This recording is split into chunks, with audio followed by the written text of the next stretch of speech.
말씀이 육신이 되어 우리 가운데 거하심에 우리가 그의 영광을 보니 아버지의 독생자의 영광이요 은혜와 진리가 충만하더라.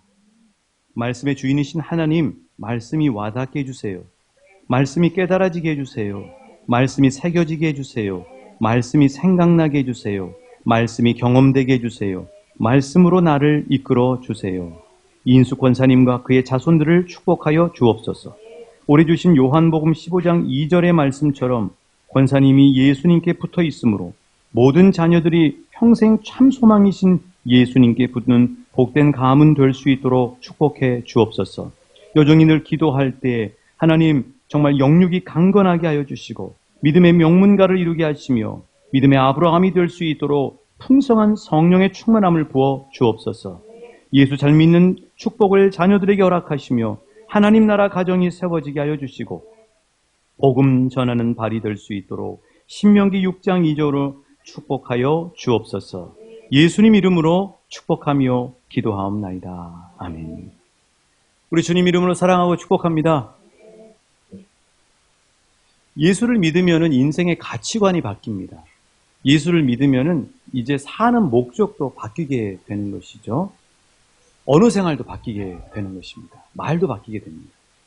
그래서 사용하는 말의 개념이 달라지게 되는 것이죠.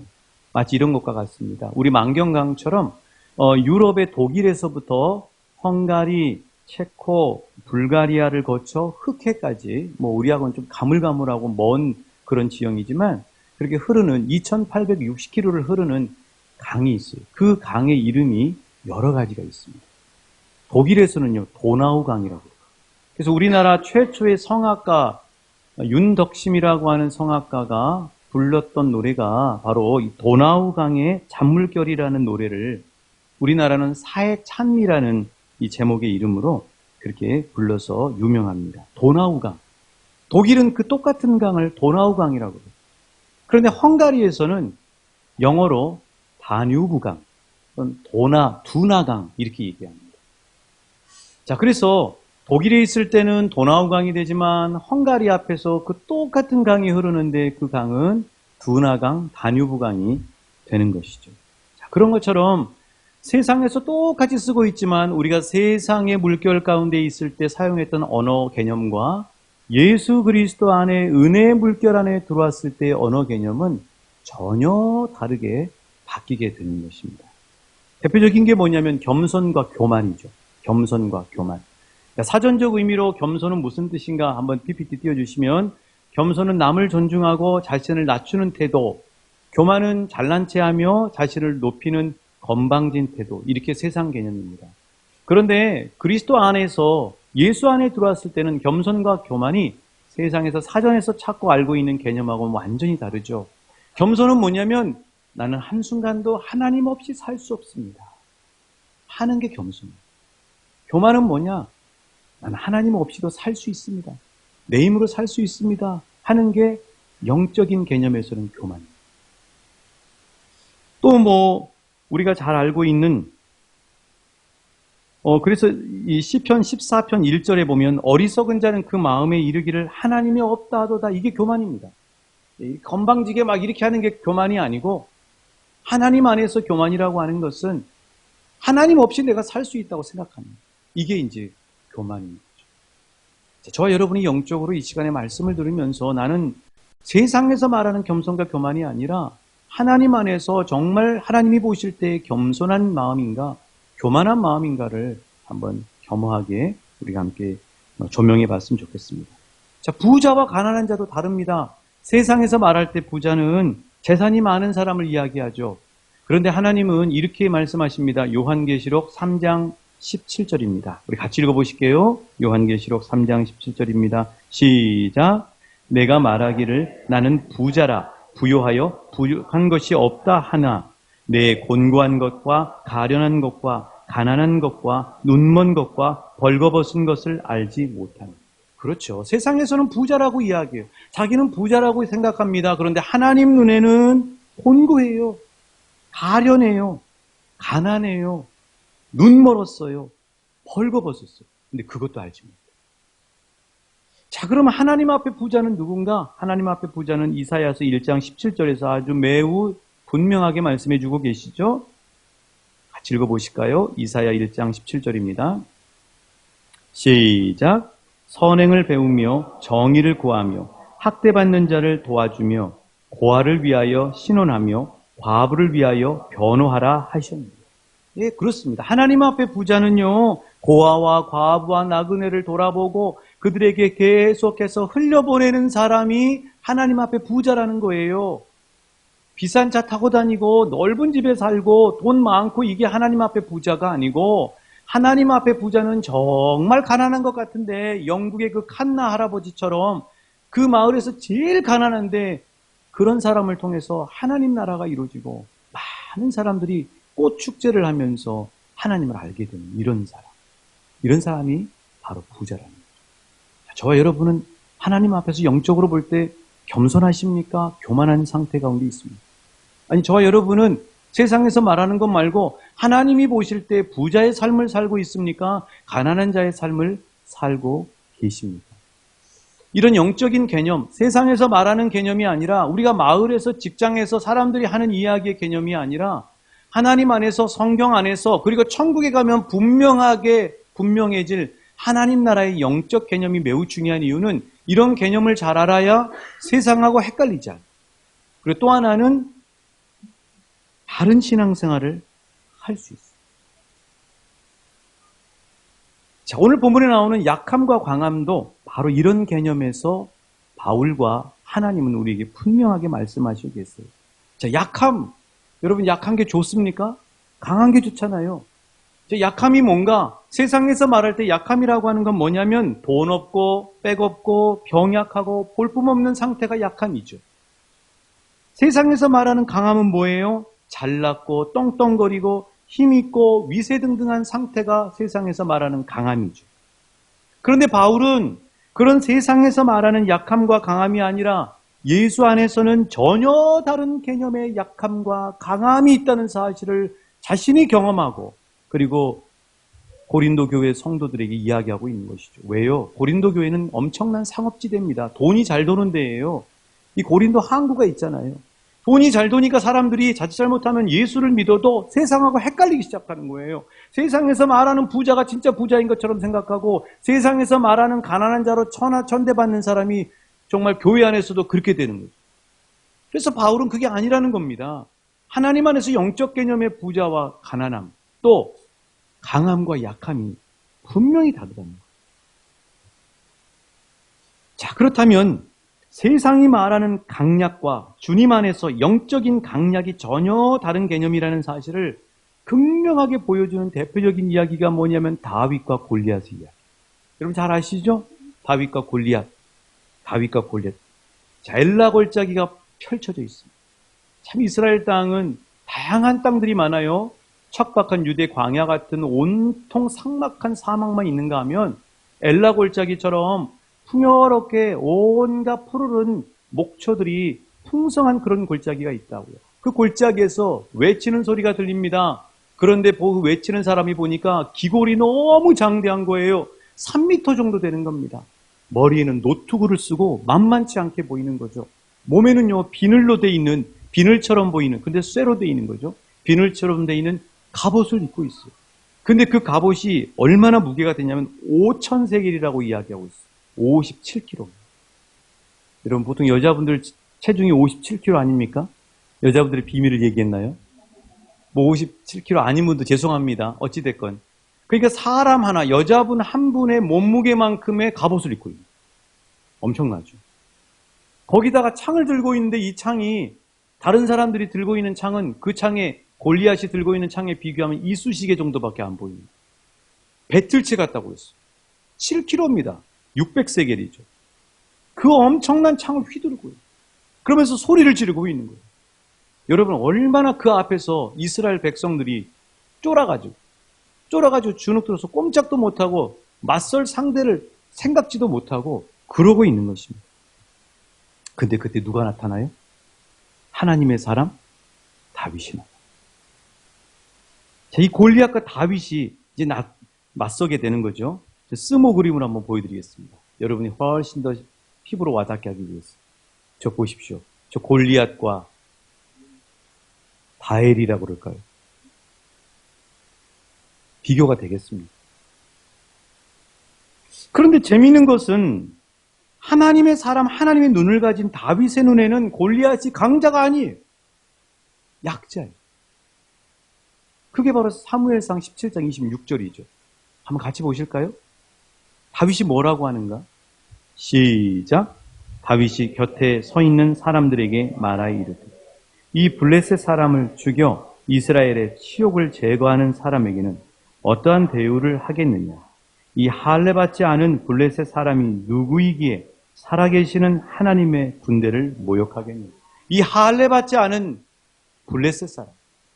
한마디로 이야기하면 하나님의 눈에 볼 때는 아무것도 아니라는 거예요. 아무것도 아니라는 거예요. 불쌍하고 연약하기 짝이 없는 존재라는 거죠. 그런데 그 얘기를 누가 듣냐면 다윗의 큰형인 엘리압이 들은 겁니다.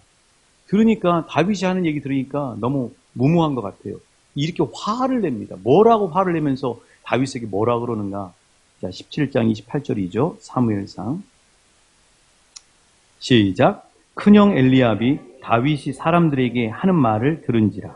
그가 다윗에게 노를 바라여 이르되 내가 어찌하여 이리로 내려왔느냐? 들에 있는 양들을 누구에게 맡겼느냐? 나는 내 교만과 내 마음의 완악함을 아노니 내가 전쟁을 구경하러 왔다. 내 교만. 엘리압은 세상이 말하는 교만으로 다윗을 바라보고 있는 거죠. 아닙니다. 다윗은요, 교만한 게 아니에요. 엘리압이 완전히 세상이 말하는 그 개념으로 골리앗이 강자라고 생각하는 그 세상의 시각에 딱 둘러쓰여 있는 상태에서 다윗을 보니 교만하고 무모하기 짝이 없는 거죠. 그런데 실은 다윗은 정말 겸손한 사람. 왜냐하면 하나님을 의지하고 있거든요. 하나님을 의지하는 사람이 겸손한 사람입니다. 누가 강자고 누가 약자예요? 하나님 없는 사람의 눈에는 골리앗이 절대 강자고 다윗은 상대도 안 되는 약자입니다. 그런데 다윗의 눈에는 골리앗이 불쌍한 개로 보이는 거예요. 약자로 보이는 거죠. 자, 골리앗이 하도 자존심이 상하니까 이렇게 이야기합니다. 사무엘상 17장 43절이죠. 골리앗의 얘기입니다. 시작. 블레셋 사람이 다윗에게 이르되 막대기를 가지고 내게 나왔느냐 하고 그의 신들의 이름으로 다윗을 저주. 네가 나를 개로 여기냐? 다윗은 너는 개다. 너는 세상에서는 장수고 최강 장수고 최강이라고 이야기하지만 너는 내 눈에 볼 땐 영적인 눈을 볼 땐 하나님 앞에서 볼 땐 너는 개와 같다. 너는 정말 불쌍한 존재다. 이게 다윗의 시각입니다. 누가 강자입니까? 골리앗이 강자입니까? 다윗이 강자입니까? 볼까요? 사무엘상 17장 45절이죠. 다윗의 당당한 외침을 들으십시오. 오늘 이 시대를 사는 저와 여러분이 다윗이 엘라골짜기에서 골리앗 앞에서 주눅들지 않고 당당하게 외치는 다윗의 목소리를 들으십시오. 같이 읽어보실까요? 시작. 다윗이 블레셋 사람에게 이르되 너는 칼과 창과 단창으로 내게 나오거니와 나는 만군의 여호와의 이름 곧 내가 모욕하는 이스라엘 군대의 하나님의 이름으로 내게 나아가노라. 만군의 여호와의 이름, 하나님의 이름으로 내게 나아가노라. 다윗이 강자입니다. 자, 또 볼까요? 사무엘상 17장 47절이죠. 계속해서 다윗의 음성을 들으십시오. 당당하게 외칩니다. 당당한 척 하는 게 아니라 정말 당당해요. 같이 읽어보실까요? 시작. 구원하심이 칼과 창에 있지 아니하며 이 무리에게 알게 하리라. 전쟁은 여호와께 속한 것인지 그가 너희를 우리 손에 넘기시리. 할렐루야. 세상에서 말하는 벤츠, 세상에서 말하는 큰 집, 세상에서 말하는 재벌, 그 앞에서 주눅드는 것이 아니라 다윗은 세상을 향해 영적인 눈을 가지고 위대하신 하나님을 바라보면서 세상을 향해 외치기를 너희들은 총과 칼과 단창으로 오거니와 나는 세상에서 가장 강력한 이름 만군의 여호와의 이름으로 너희를 바라보고 나아가노라. 이게 바로 그리스도입니다. 이게 그리스도. 이게 믿음의 사람. 이게 믿음의 사람이 하루하루를 사는 삶의 관점. 다시 여러분에게 물을게요. 누가 강자예요? 골리앗입니까? 다윗입니까? 맞습니다. 누가 이겼어요? 다윗이 이겼죠. 왜 다윗이 골리앗보다 강자일까요? 만군의 여호와 하나님과 함께하기 때문에. 만군의 여호와 하나님과 함께하는 사람이 강자예요. 누가 이겼어요? 다윗이 이겼나요? 아닙니다. 눈으로 볼 땐 다윗이 이겼어요. 그러나 하나님을 의지하는, 믿음으로 나간, 그리고 그 의지하고 위탁하고 맡겼던 사람에게 약속한 대로 반드시 함께 하시고 승리케 하시는 여호와 하나님이 이기셨다는 사실. 하나님이 이기시는 겁니다, 여러분. 세상은 우리를 약자로 봐요. 세상은 우리를 볼품없는 사람으로 봐요. 그러나 다윗처럼 만군의 하나님을 의지하고 만군의 하나님과 함께하는 사람은 세상에서 강자가 되는 것입니다. 하나님이 승리하시게 하기 때문에. 자, 그럼 그대로 우리 시대로 적용해 보겠습니다. 우리 시대 강자가 누구입니까? 재벌입니까? 권력자입니까? 똑똑한 박사님들입니까? 갑질을 하는 갑들입니까? 아니, 러시아와 우크라이나에서 러시아입니까? 이런 그림이 있더라고요. 러시아하고 우크라이나가 세상 눈으로 볼 땐 이래요. 저 푸틴이 큽니까? 젤렌스키가 큽니까? 푸틴이 훨씬 크죠. 푸틴이 골리앗입니다. 젤렌스키는 다윗이에요. 자, 전력으로 비교해 볼게요. 세상은 데이터를 요구하죠. 세상은 정확한 과학적 데이터 가지고 얘기합니다. 자, 러시아는요, 세계 군사력 2위예요. 우크라이나는요, 우리보다 훨씬 못합니다. 우리는 세계 6위입니다. 우리나라 전력이 어마어마해요. 우크라이나는 22위예요. 병력을 보세요. 전투기 대수를 보세요. 헬리콥터 대수를 보세요. 탱크 대수를 보세요. 장갑차 대수를 보세요. 군함, 배 대수를 보세요. 다윗과 골리앗의 싸움. 그런데 지금 누가 이기고 있습니까? 누가 이겼어요? 러시아가 지고 있습니다. 러시아가 패자예요. 얼마나 초조하면 갑자기 2차 세계대전 이후에 1940년도에 있었던 2차 세계대전 이후에 한 번도 하지 않았던 30만 예비군 동원령을 내리습니다. 푸틴이 강자 골리앗처럼 보이죠. 러시아가 세계 2위잖아요. 그런데 얼마나 당황스럽고 힘들면 예비군을 다 동원합니다. 그것뿐만 아니라 제일 비겁한 짓을 하고 있는 거죠. 전 세계를 위협하고 있죠. 의지할 데가 없으니까 핵 버튼에다 자기 손가락을 올렸다고 위협하고 있는 거예요. 푸틴은 이미 졌어요. 러시아는 이미 졌습니다. 러시아는 패자예요. 왜요? 어디서 판가름이 났어요? 하나님 때문에. 하나님은 연약한 자를 사랑하세요. 하나님은 연약한 자의 하나님이세요. 하나님은 자신을 의지하는 연약한 자를 도우시고 그들을 통해 세상에서 말하는 데이터를 뛰어넘어 하나님은 또다시 다윗이 골리앗을 무너뜨렸던 것처럼 21세기에도 우크라이나라고 하는 다윗을 통해 골리앗이라고 으렁대는 러시아를 무너뜨리고 있어요. 대체 우크라이나 땅 가운데 무슨 일이 벌어지고 있길래? 사진을 보여드릴게요. 우크라이나는 세상 눈은 연약합니다. 무기도 없어요. 비교할 수가 없어요. 그런데 우크라이나는 하나님을 의지해요. 또 넘겨주세요. 저렇게 하나님을 의지하고 있다고요. 우크라이나. 그리고 이 전쟁은 침략자 러시아를 하나님이 절대 기뻐하시지 않아요. 어떻게 하나님이 악의 세력을 도우시겠습니까? 하나님은 진리 하나님, 선하신 하나님, 의의 하나님이시지 않습니까? 저렇게 가정에서 예배하고 있는.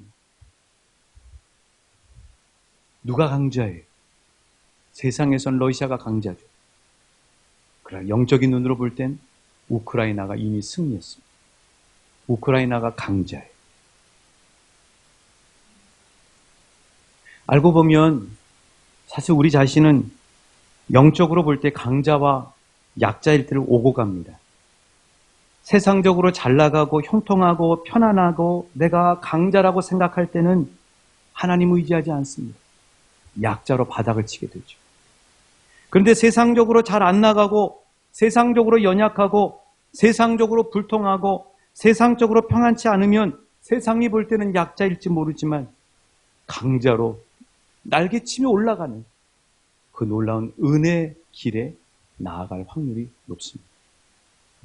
그래서 우리를 사랑하시는, 우리의 이런 속성을 너무나 잘 아시는 하나님 아버지께서 바울처럼 우리에게도 이것을 허락하셨다고 말씀하고 있죠. 오늘 말씀 7절입니다. 무엇을 나에게 허락하셨는가? 하나님은 내가 하나님을 의지할 수 있도록 무엇을 나에게 허락하시고 계시는가? 한 사람도 해당되지 않은 사람이 없죠. 7절은 모두 우리 모두의 고백이에요. 같이 읽어보실게요. 시작. 여러 계시를 받은 것이 지극히 크므로 자만하지 않게 하시려고 내 육체의 가시 곧 사탄의 사자를 주셨으니 이는 나를 쳐서 너무 자만하지 않게 하려 하십니다. 그렇습니다. 육체의 가시를 준 거죠. 저는 육체의 가시를 볼 때마다 손오공이 생각이 나요. 자료를 찾다 보니까 이렇게 덜 됐는지 모르겠는데 손오공의 띠를 한 아이가 있더라고요. 여러분 귀엽지 않습니까? 벌써 저 아이부터 하나님이 육체의 가시인 손오공의 띠를 주신 거예요. 자, 유명한 배우도 저렇게 쓰고 드라마 무슨 프로를 찍었는지 모르겠지만 하고 있더라고요. 저 친구가 누구예요? 좋아? 저 스타일 좋아해요? 멋있죠? 저 친구. 네, 잘 생활하죠. 그렇습니다. 육체의 가시. 여러분 어렸을 때 가시에 찔려 보셨어요? 가시에 찔리면 어떻습니까? 곰기도 하고 그렇죠. 그런데 가만히 내두면 아주 작은 가시는 가만히 내버려두면 표가 안 나요. 그러다가 깜빡 잊어버립니다. 내가 가시에 찔렸다는 생각을 잊어버립니다. 그러다가 뭐 하다가 샥 건드려지는 거예요. 뭐 걸레를 빨든지 아니면 설거지를 하든지 아니면 뭐 삽질을 하든지 하다가 내 손에 박혀있는 가시가 건드려지고 그때 통증이 느껴지기 시작하는 거죠. 가만 놔두면 별로 아프거나 불편한지 몰라요. 그러다가 뭘 만지거나 건드려지면 아야! 하고 아픈 것을 알게 되는 거죠. 하나님 아버지가 우리에게 주신 육체의 가시를 하나님은 우리에게 허락해 주셨죠. 그런데 하나님이 육체의 가시를 우리에게 허락해 주신 이유는 7절에 보시면 거듭거듭 이야기하기를 자만하지 않도록 하신답니다. 자만하지 않도록. 자만이 뭘까요? 히브리어로요, 헬라어로요. 자만이라고 하는 것은 기준치보다 넘어가는 거예요. 그렇죠. 우리 인간이 자만하기 쉽죠. 하나님 앞에 제일 자만한 존재가 인간이잖아요. 그래서 바벨탑을 쌓았잖아요. 하나님처럼 되려고 하잖아요. 하나님 없이도 살 수 있다고 이야기하잖아요. 그래서 하나님은 우리에게 어마어마한 육체에 가신 죽음이라고 하는 것을 맞닥뜨리게 하시고 우리에게는 병약한 병들, 마음의 상태, 인간관계의 문제, 재정적인 문제, 삶에서 끊임없이 일어나는 수많은 육체의 가시들을 통해서 하나님은 오버하지 않도록 하나님께서 우리를 자만하지 않도록 붙잡아 주시고 계신다는 거죠. 평소에는 괜찮다가 하나님이 한번 만지실 때가 있어요. 여러분 어느 부위세요? 여러분 마음이세요? 육체세요? 어떤 부분이세요? 인간관계세요? 하나님 만지실 때가 있어요. 엄청나게 약해질 때가 있다. 바울은 하나님이 육체의 가시를 순간순간 한 번씩 만지시는 거죠. 그래서 오버하지 않게 만지십니다. 그리고 하나님 앞에 겸손하게 하시는 거죠.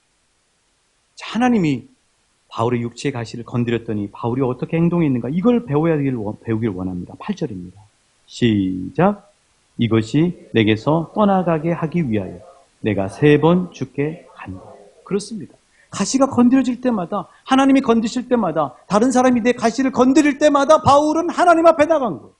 하나님 앞에 기도한 거예요. 하나님 앞에 매달린 거죠. 저 오늘 이렇게 올라와 있는 주인평을 보니까 이런 얘기가 있더라고요. 주인평 한번 띄워주시겠어요?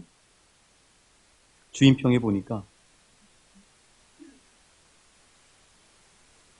주인평 그 전에 거 네, 좀 키워주시면 밑에 보시면 잘 보이시나요?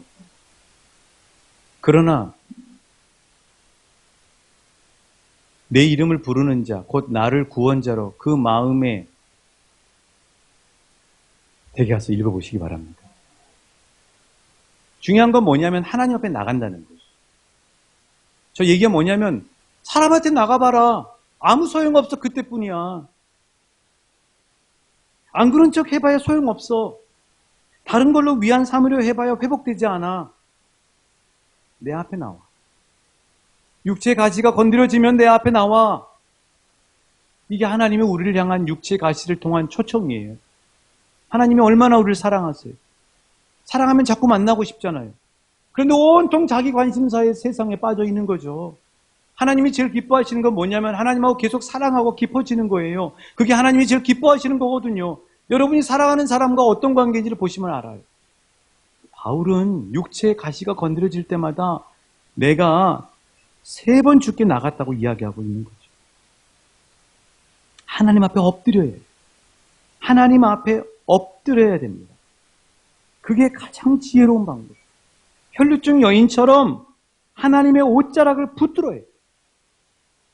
내가 약할 때, 내가 육체의 가시가 나를 건드리고 통증이 느껴질 때 하나님 앞에 나가는 사람에게는 바울이 하나님이 이런 은혜를 주시더라. 여러분도 이걸 누리세요. 고린도교회 성도님들 하고 이야기하는 거죠. 여러분, 이 바울 왕춘교회 성도님들도 그것을 누리세요 하고 이야기하는 거예요. 약할 때 하나님 앞에 나갔더니 어떤 은혜를 하나님 앞에 받았는가? 9절입니다.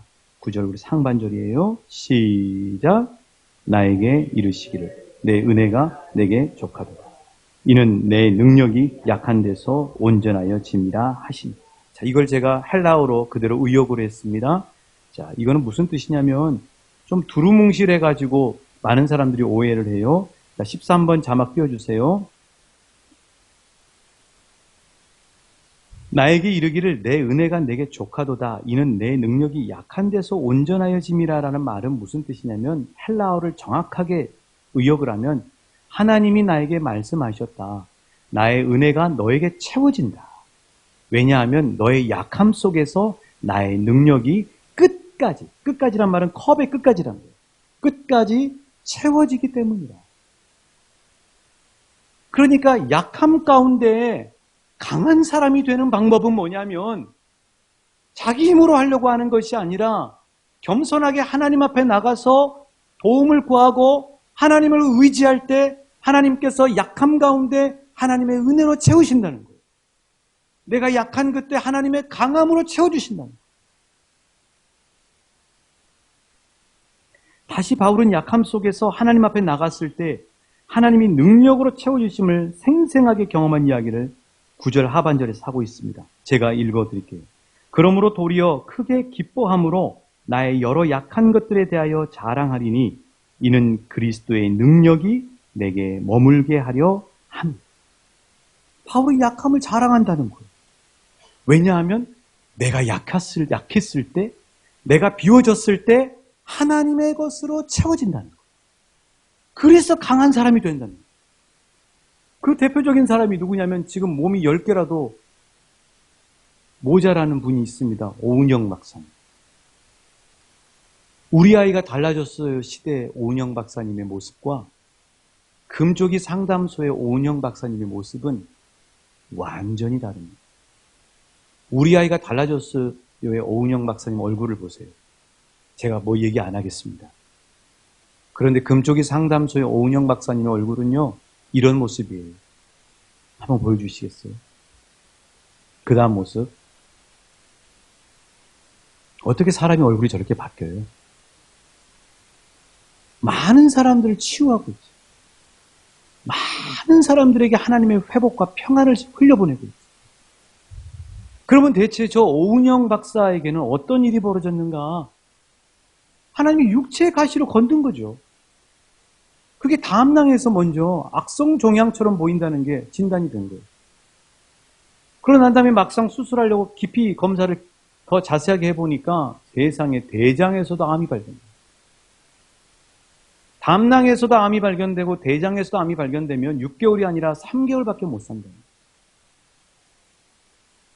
오은영 박사님은 우리 아이가 달라졌어야 할 때는요, 아주 강했어요. 강하고 자신이 가지고 있는 이론 안에 상담자들을 집어넣으려고 했던 거죠. 그런데 정작 자신에게 육체의 가시를 하나님은 허락하신 거예요. 죽었다 살아난 거예요. 눈물을 펑펑 흘리면서 어느 프로에 나와서 이야기하죠. 거듭난 거예요. 니고데모처럼 거듭난 겁니다. 육체의 가시를 통해서 하나님이 이 사람을 변화시킨 거예요. 그래서 죽음을 직면하고 자기가 죽을 거라고 하는 생각을 하고 수술실에 들어갔다가 보니까 하나님께서 담낭에 있는 것은 암이 아니고 지방덩어리고 운동 좀 하세요.